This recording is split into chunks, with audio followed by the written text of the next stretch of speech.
පළවෙනි මාලෙන් බැලුවම තුන්වෙනි මාලෙන් පේනවා කොල්ලෙක් ඇවිදින් කෙල්ලෙක් හට අම්මෝ පැණි හලනවා තුන්වෙනි මාලෙන් බැලුවම හයවෙනි මාලෙන් පේනවා කොල්ල ඇවිත් කෙල්ල අනේ ටෝක් කරලා යාළු වෙනවා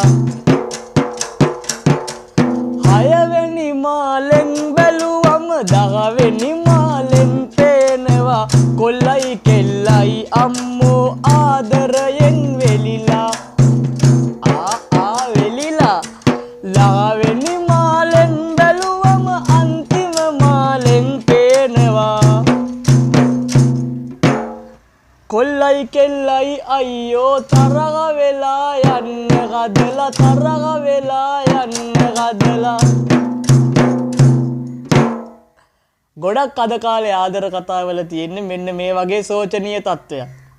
හොඳට ආදරය කරලා අන්තිමේදී දෙන්නගෙන් එකෙක් බූට් එක තියලා යනවා.